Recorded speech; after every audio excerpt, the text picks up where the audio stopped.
Boa tarde, turma! Como vocês estão? Para começar, eu queria dizer que é um prazer a gente começar essa aula aqui de introdução a técnicas de controle. Falar para vocês que eu estou disponível para tirar alguma dúvida e eu tenho certeza que eu já falei no vídeo anterior, mas só para a questão de confirmação, vamos lá. Nossas aulas, nesses nossos 5 sábados, irão se basear em diagrama de blocos, função de transferência, como que nós fazemos a parte do controlador PID, nós teremos uma aula sobre isso, e acionamento de motores e estabilidade da malha de controle. Então, isso que nós iremos ver nessas nossas aulas.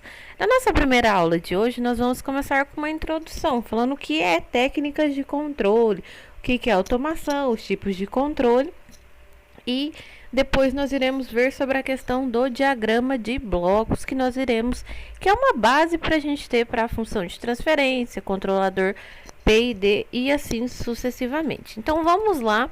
Primeira coisa, quando a gente começa falando de técnicas de controle, nós nos perguntamos, né, o que é automação? Tenho certeza que todo mundo aí já teve que responder para alguém, né, quando fala, tô fazendo técnico de automação. As pessoas perguntam, mas o que é isso? Então vamos lá, né? O que significa esse termo automação? Muitas vezes a gente pode definir, a gente vai substituir o trabalho do homem por um trabalho de uma máquina. Mas nós temos que ter cuidado ao falar até essa afirmação, porque nós temos a diferença entre a automação e a mecanização. Quando a gente fala na mecanização, é a gente utilizar máquinas para realizar um trabalho, substituindo assim apenas o esforço físico daquele homem. Já quando a gente fala de automação, envolve tanto a parte de eletrônica quanto a parte de mecânica. Por isso que a gente tem até aquela outra palavra que a gente usa, né? Então, mecatrônica, né? Então, é a parte mecânica e a parte eletrônica. A automação, ela vai fazer com que esse trabalho por meio das máquinas seja controlado de forma automática, diminuindo assim a intervenção do homem, e essa máquina é capaz de se regular sozinho. E isso é até uma coisa que nós iremos ver quando a gente fala de controle PID, que a gente vai falar um pouquinho mais para frente. Através da realimentação do sistema, ele consegue tomar uma decisão e fazer, né, para chegar no objetivo final. Obviamente, né, que nenhum controlador ele é inteligente dele se autoprogramar, né? Então, a primeira programação você que vai ter que fazer, né? Seja de um Arduino básico, de um microcontrolador, um PIC, ou seja, de um CLP. O homem entra ali para fazer a parte de fazer a programação e também a parte da manutenção. Nós temos alguns conceitos para ficar bem, nós iremos sempre estar falando, né, desses conceitos. Então, para ficar bem fixo na nossa mente, vamos começar, ó.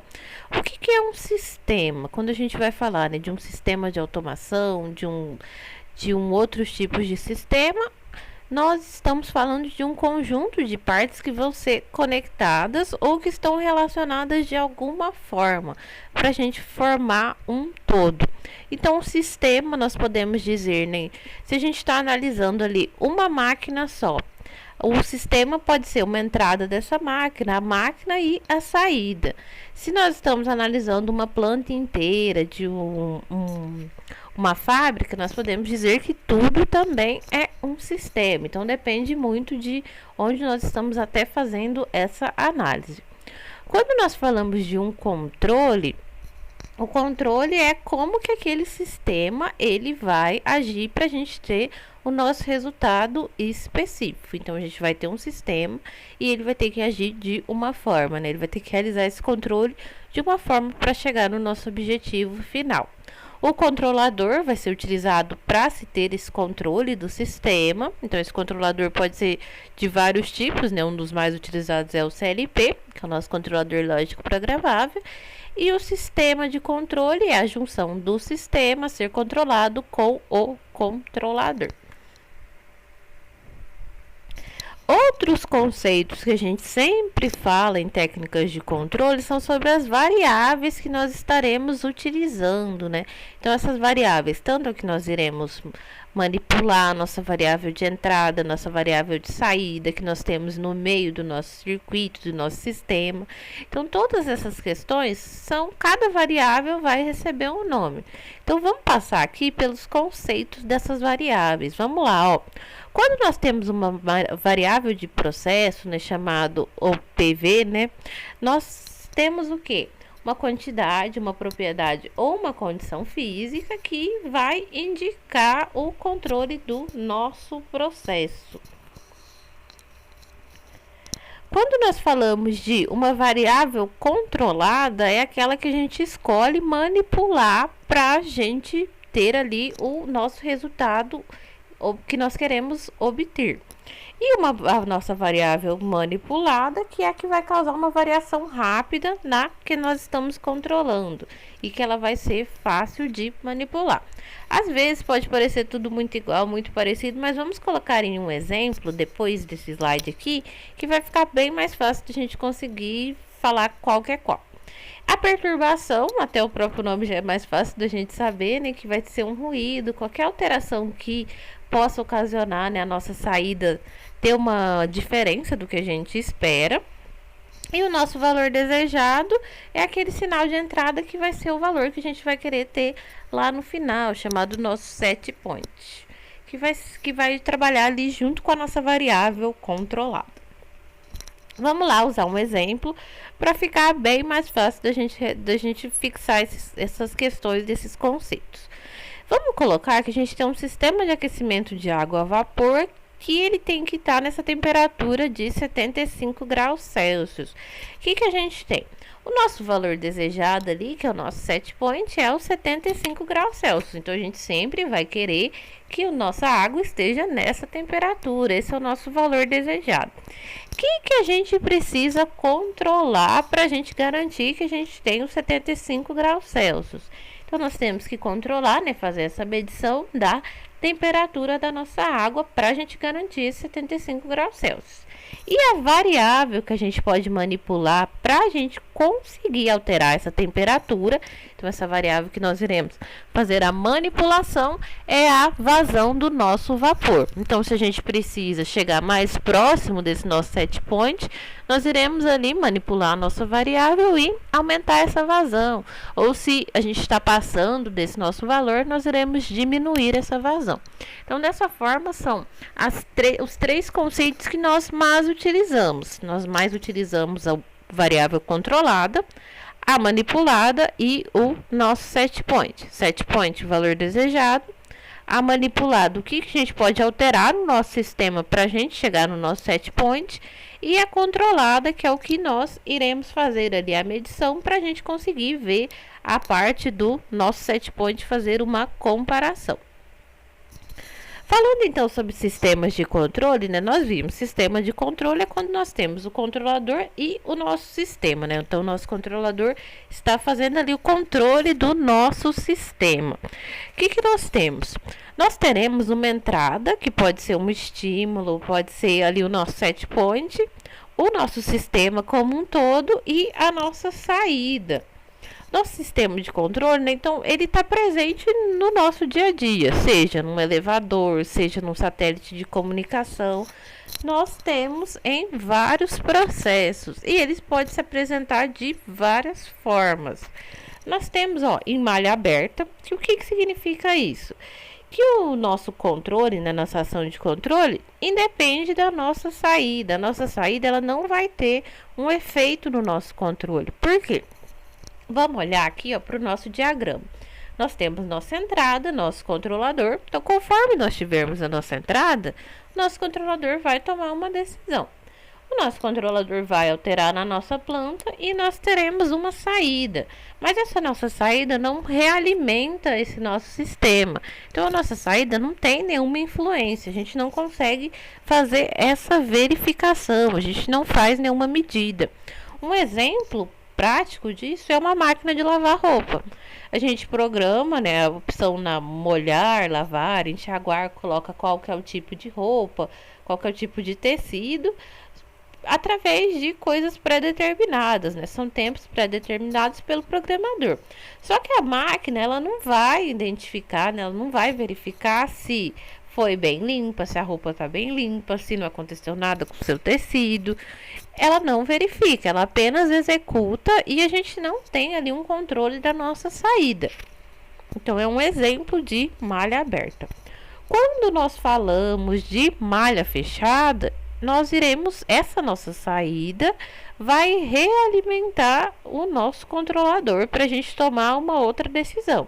Então, a nossa saída tem um efeito na nossa ação de controle.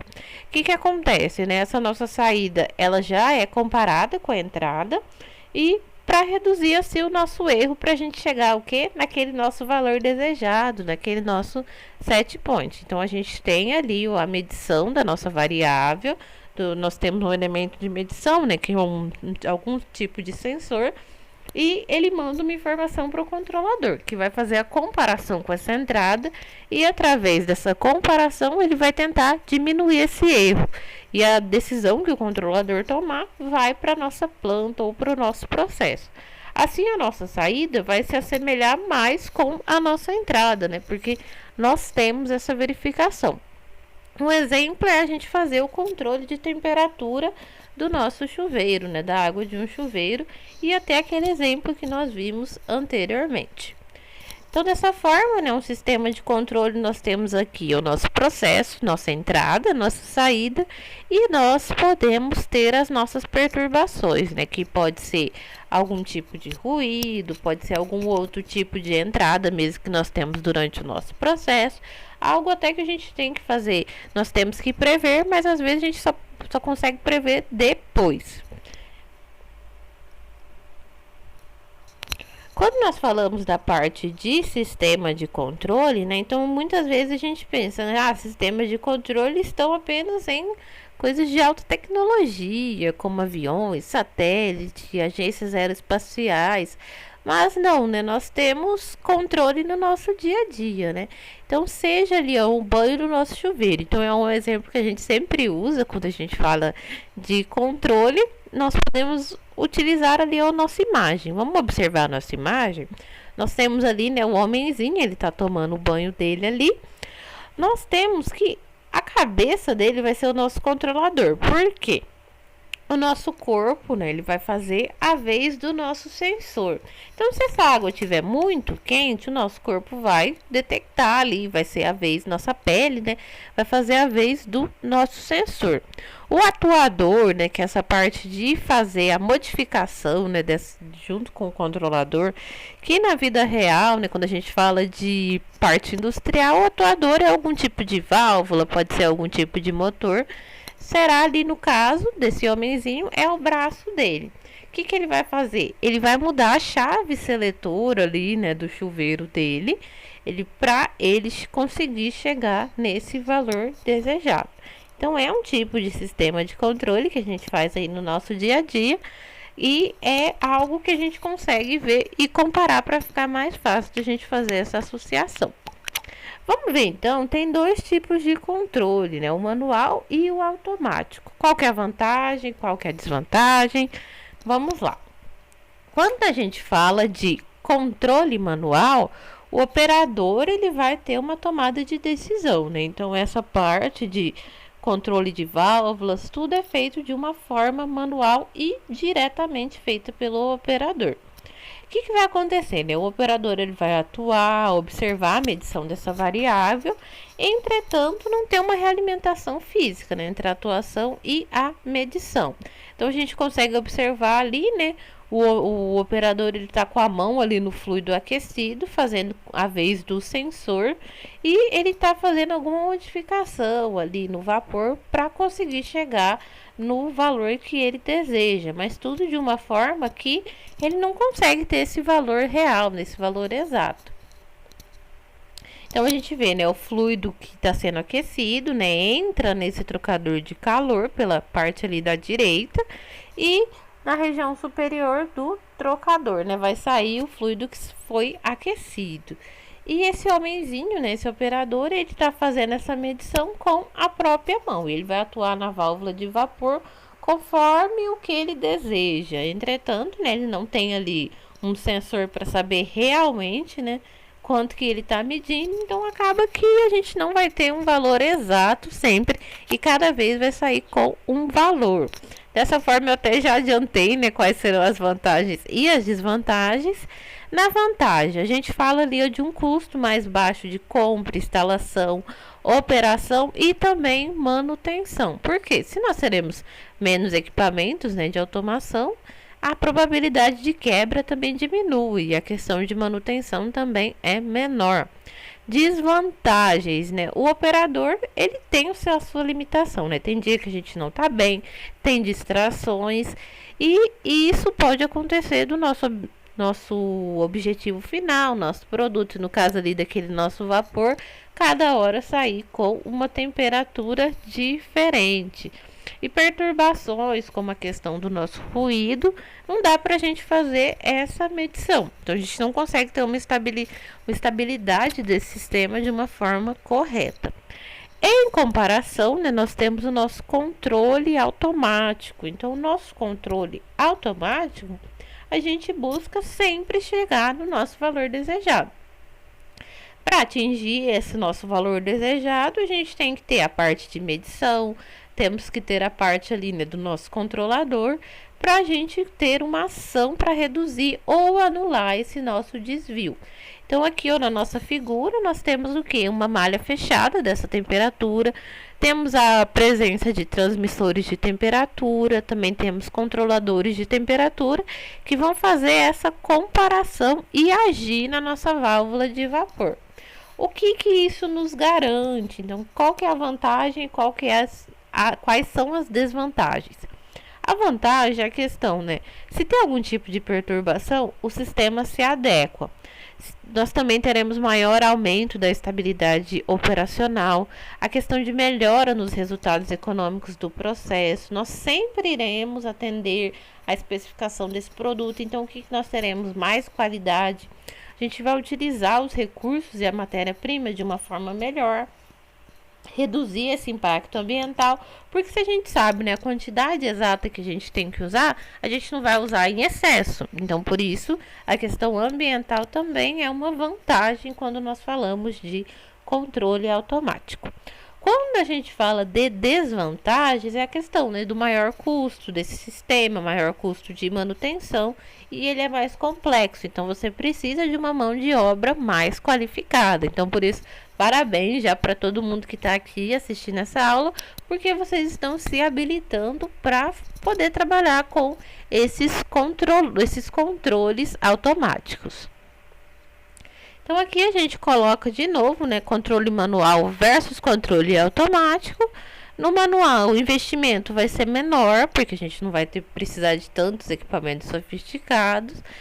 Entretanto, nós conseguimos observar ali, ó, no nosso gráfico, que nós temos uma variação dos nossos valores desejados, né? Então, uma hora a gente vai ter o nosso valor desejado, outra hora não. Então, a gente diminui a questão da qualidade. Quando a gente fala em controle automático, a gente reduz esse erro.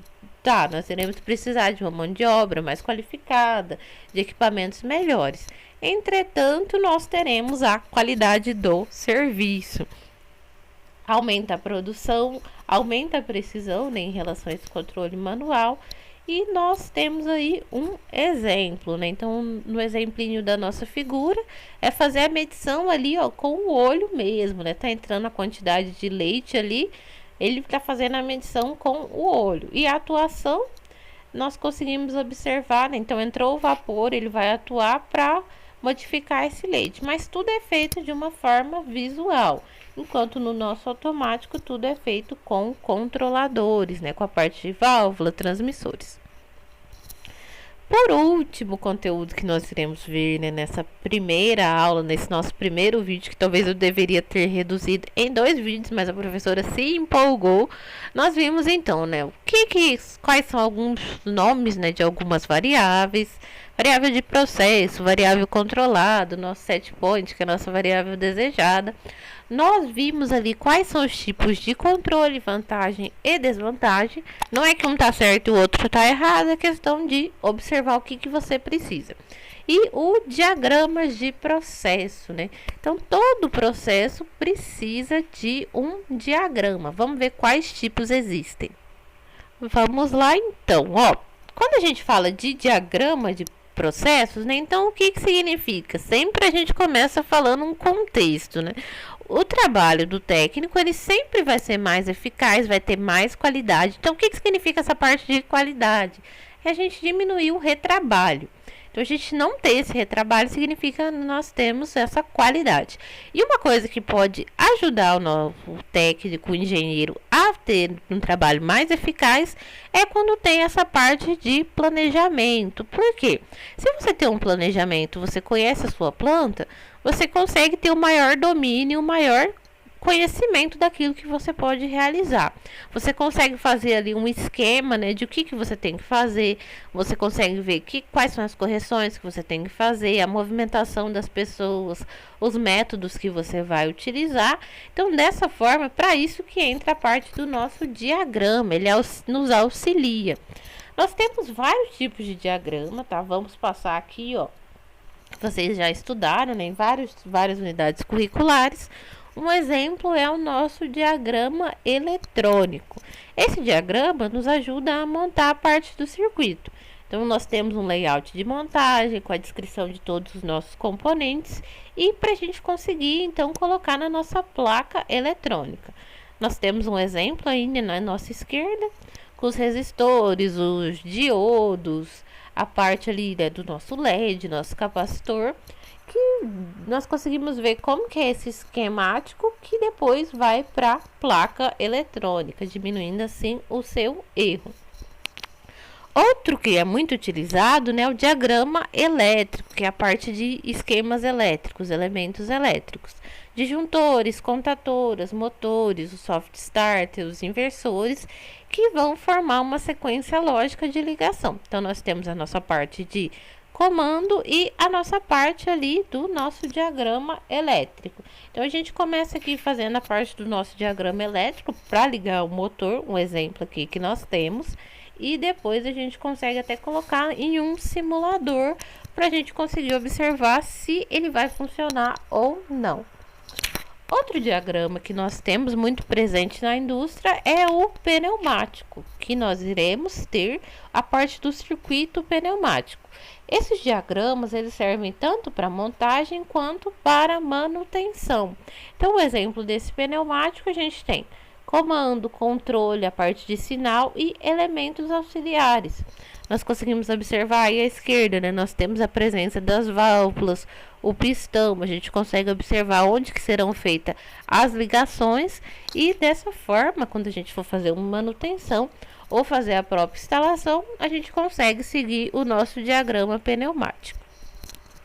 Além desses diagramas, nós temos a questão dos diagramas de gestão. Um dos mais conhecidos é o espinha de peixe, ou também chamado de diagrama de Ishikawa. Ele é muito utilizado quando a gente fala da parte de manutenção, mas ele também serve para quando nós começamos um projeto. Então, em desenvolvimento de sistemas de controle, essa outra unidade curricular, também é falado sobre essa parte do diagrama de Ishikawa, porque não só necessariamente você vai ter um problema e você vai colocar ali nos seus 6 M's, né?